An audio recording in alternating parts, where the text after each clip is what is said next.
আল্লাহ পাক নিজে জানিয়েছে নিশ্চয় আমি আল্লাহ ওই রাতে কোরআনকে নাজিল করে দিয়েছি।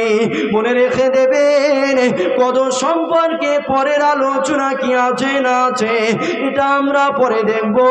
সর্বপ্রথম কদর সম্পর্কে আল্লাহ পাক যেটা জানিয়েছে, সর্বপ্রথম কদর সম্পর্কে আল্লাহ যেটা জিকির করেছে, আল্লাহ পাক নিজে জানিয়েছে ওই কদরের রাতটা এমন একটা রাত যে রাতে আমার আল্লাহ কোরআনকে নাজিল করেছে।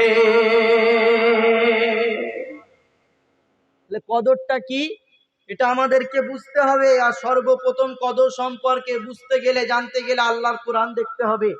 কেন কোরআনে আল্লাহ কদর সম্পর্কে গোটা একটা সূরা নাজিল করেছে। জোরে বলুন সুবহানাল্লাহ। ইন্না আনজালনাহু ফি লাইলাতিল কদর, নিশ্চয় আমি আল্লাহ কোরআনকে কদরের রাত্রে নাজিল করেছি। জোরে বলুন সুবহানাল্লাহ। তাহলে কদর সম্পর্কে সর্বপ্রথম জানা, কদর সম্পর্কে সর্বপ্রথম বলা, কদর সম্পর্কে সর্বপ্রথম আল্লাহ জিকির করেছে, কদর সম্পর্কে সর্বপ্রথম আল্লাহ জানিয়েছে যে ওটা এমন একটা রাত যে রাতে আমি আল্লাহ কোরআনকে নাজিল করেছি।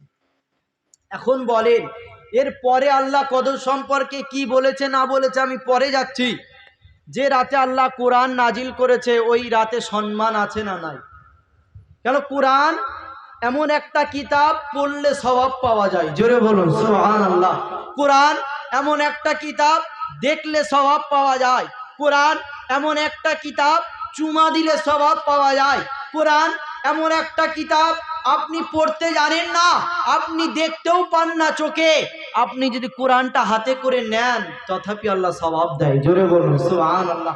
কোরআন এমন একটা কিতাব আপনি দেখতে পারেন, পড়তে পারেন না, যদি আপনি মহব্বতের সঙ্গে ওই কোরআনে হাত দিয়ে আঙুল বুলিয়ে যান তথাপি আল্লাহ সওয়াব দেয়। জোরে বলুন সুবহানাল্লাহ।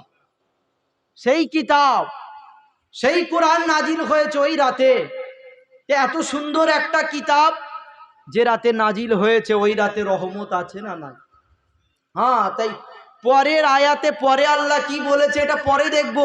সর্বপ্রথম কদর সম্পর্কে যেটা জানা, ওই রাতে আল্লাহ কোরআন পাঠিয়েছে, আর ওই রাতে জাগলে পরে কি আছে পরে দেখছি। সর্বপ্রথম ওই রাতে জাগলে আল্লাহ রহমত পাওয়া যায়। জোরে বলুন সুবহানাল্লাহ।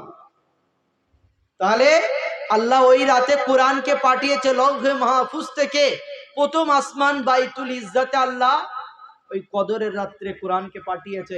আর প্রথম আসমান বাইতুল ইজ্জাত থেকে যখন যেমন প্রয়োজন অল্প অল্প অল্প অল্প করে আল্লাহ 23 বছরে দুনিয়ার জমিনে গোটা কোরআনকে পাঠিয়ে দিয়েছে। জোরে বলুন সুবহানাল্লাহ। তাহলে আমরা কদর সম্পর্কে সর্বপ্রথম জানলাম কি, যে কদরের রাতে আল্লাহ কোরআনকে নাজিল করেছে। তাহলে যারা কদরের নামাজ পড়েন কদর সম্পর্কে কিছুই জানেন না, যারা সর্বপ্রথম এটা জানলেন যে আল্লাহ কদরের রাত্রে কোরআনকে নাজিল করে এই রাতে রহমত পাওয়া যায়, কদরের নামাজ পড়তে ভালো লাগবে না লাগবে না? হ্যাঁ, তাই সর্বপ্রথম আমাদেরকে জানতে হবে কেন ইবাদত করব।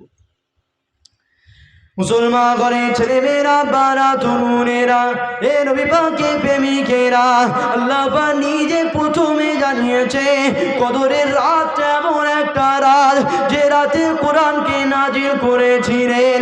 এ যুবকেরা তরুণেরা বাপেরা এবারে আসেন, আল্লাহ পাক তারপরে কি জানিয়েছে।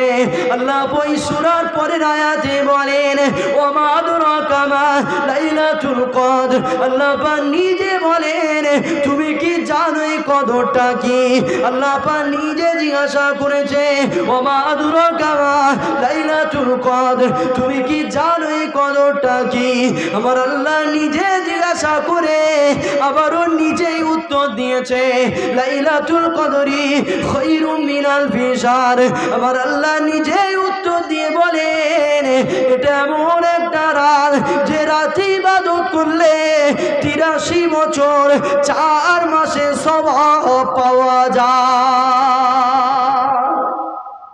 কত বছর? 83 বছর 4 মাস। কেন? প্রথমে শুনেছে এই রাতে আল্লাহ কোরআন নাজিল করেছে। দ্বিতীয় আয়াতে আল্লাহ বলছে ওমা আদরাকা মা লাইলাতুল কদর, তুমি কি জানো এই কদরটা কি? কে জিজ্ঞাসা করছে? আল্লাহ। আল্লাহ জিজ্ঞাসা করে পরই আল্লাহ উত্তর দিচ্ছেন, লাইলাতুল কদরি খায়রুম মিন আলফি শাহর। জোরে বলুন সুবহানাল্লাহ। আল্লাহই জিজ্ঞাসা করেছে, আল্লাহই উত্তর দিচ্ছে। প্রথমে বলেছে তুমি কি জানো এই রাতটা কি, এই কদরটা কি? জিজ্ঞাসা করে আল্লাহ উত্তর দিচ্ছে, এটা এমন একটা রাত যে রাত, একটা রাত ইবাদত করলে 1000 মাসের থেকেও বেশি সওয়াব পাওয়া যায়। জোরে বলুন সুবহানাল্লাহ। কটা রাত? একটা রাত। একটা রাত যদি আপনার নসিবে কবুল হয়ে যায়, আপনি যদি পেয়ে যান, 1000 মাস ইবাদত করবেন যে স্বভাব, সেই স্বভাব নয়, তার থেকেও বেশি স্বভাব পাওয়া যায়। জোরে বলুন সুবহানাল্লাহ। আর 1000 মাস সমান 83 বছর 4 মাস। এখানে যতজন বসে আছেন, একজন বলতে পারবেন যে আপনি 83 বছর বাঁচবেন? যাদের হয়নি, বাঁচবেন না। আপনি এখানে বসে আছেন, এখান থেকে বাড়ি যাবেন, আমি স্টেজে বসে আছি, এখান থেকে নামতে পারবো, কোনো গ্যারান্টি আছে? কোনো গ্যারান্টি নাই। কোরআনও দেয়নি, হাদিসও দেয়নি, কোনো গ্যারান্টি। তাহলে আপনি কনফার্ম যে 83 বছর বাঁচবেন, এর কোনো গ্যারান্টি নাই। আমি হয়তো 83 বছর নাও বাঁচতে পারি, আপনিও নাও বাঁচতে পারেন। হয়তো আপনি 40 বছর, 50 বছর, 60 বছর, 70 বছর বাঁচবেন, কিন্তু একটা রাত যদি পেয়ে যান, আপনি মারা যাবেন 83 বছর 4 মাস ইবাদত করলে যে সওয়াব, ওই সওয়াব লেখা হবে। জোরে বলেন সুবহানাল্লাহ। তাহলে ওই রাতে ইবাদত করতে মজা লাগবে না লাগবে না? লাগবে। কখন? যখন আমরা জানবো, বুঝবো, তারপর, তার আগে নয়। আমরা যদি না জেনে কদরের নামাজ পড়তে যাই, আমি একটা মসজিদে ইমামতি করি, তারাবি পড়াতে গিয়েছি, তারাবি পড়াচ্ছি, 20টা দিন তারাবি পড়িয়েছি, ঠিক আছে। যেই 21-এ কদর এসছে আর মুসল্লি পাওয়া যায় না, ইয়ং ছেলে কটা, যেদিন যেদিন গ্যাপ কদর তাদেরকে পাওয়া যাচ্ছে। আমি তাদেরকে জিজ্ঞাসা করলাম যে যেদিন যেদিন কদর গ্যাপ যাচ্ছে তোমাদের পাওয়া যাচ্ছে, আর কদরের রাতগুলো তোমাদের পাওয়া যায় না কেন? বলছে হুজুর এই দিন বেশি নামাজ তো, পড়তে কষ্ট হয়। বুঝতে পারছেন তো মুসলমানদের অবস্থা? হুজুর এই দিন বেশি নামাজ পড়তে কষ্ট হয়। আরে খ্যাপা, বেশি নামাজ পড়লে তো আল্লাহ বেশি সওয়াব দেয়। জোরে বলুন সুবহানাল্লাহ। কিন্তু আমরা মুসলমান তো বুঝিনি, তাই দেখে দেখে কদরের রাতগুলো গ্যাপ দিচ্ছে।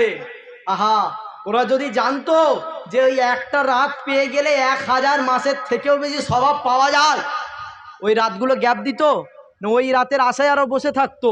কিন্তু ওরা তো জানেনি, ওদেরকে জানানো হয়নি, ওরা কোরআন পড়িনি, হাদিস জানিনি, এজন্য ওই রাতের সম্মান, ওই রাতের মর্যাদা সম্পর্কে ওদের জ্ঞান নাই, জানা নাই। তো ওই রাতগুলো ফাঁকি দিচ্ছে বেশি নামাজ বলে। কিন্তু মুসলমান তো সে যে কদরের রাতকে তালাশ করে, কদরের রাতকে খোঁজে, যে কবে কদরের রাত আসবে, আমি পেয়ে যাব, আমার নসিবে কবুল হয়ে গেলেই 83 বছর 4 মাসের সওয়াব পাবো। জোরে বলুন সুবহানাল্লাহ। মুসলমান ঘরে ছেলে মেয়েরা, বারা তরুণেরা, এ নবী পাকের প্রেমিকেরা, তাহলে স্পষ্ট কোরআনের আয়াত আল্লাহ নিজে জানিয়েছে, এই একটা রাত ইবাদত করলে 1000 মাসের থেকেও বেশি সওয়াব পাওয়া যায়। এই একটা রাত ইবাদত করলে 83 বছর 4 মাসের থেকেও সওয়াব পাওয়া যায়। এ যুবকেরা, তরুণেরা, বাপেরা, কেন আল্লাহ পাক আমাদেরকে এত সম্মান দিয়েছে? কেন আল্লাহ এত সাবসিডি দিয়েছে? কেন আল্লাহ এত ইজ্জত দিয়েছে? কেন আল্লাহ এক রাতে এত সওয়াব রেখেছে? এবারে আমাদের মানে বুঝতে হবে, এবারে আমাদেরকে বিষয় বুঝতে হবে। কেননা প্রথমেই জানিয়ে দিয়েছি যে কাজের যে কথার বিষয় থাকে না, ওই কথা শরীয়তের কোনো দাম নাই। এ যুবকেরা, তাই কেন আল্লাহ আমাদের এত সম্মান দিয়েছে, কেন একটা রাতে এত গুরুত্ব দিয়েছে, এটা আমাদেরকে সর্বপ্রথম জানতে হবে। আল্লাহ নবী সিজদায় পড়ে কাঁদতে লেগে গেলেন। আল্লাহ পাক জিবরাইলকে পাঠিয়েছে, এ জিবরাইল দুনিয়ার জমিনে চলে যাও, আমার বন্ধু কেন কাঁদে, আমার বন্ধুকে গিয়ে জিজ্ঞাসা করো। এ যুবকেরা, আমার নবী কেন কাঁদে? আমার আল্লাহর তো অজানা কিছু নয়, আমার আল্লাহ তো সব জানে। কেন আমার নবী ওই দিন কেঁদেছিল? তাহলে কেন ফারিস্তা পাঠিয়েছে? আমি তুমি জোরে কথা বললে গুনাহ হয়ে যায়, আমি তুমি বেশি কথা বললে গুনাহ হয়ে যায়, নবী আমার কথা বললে হাদিস হয়ে যায়।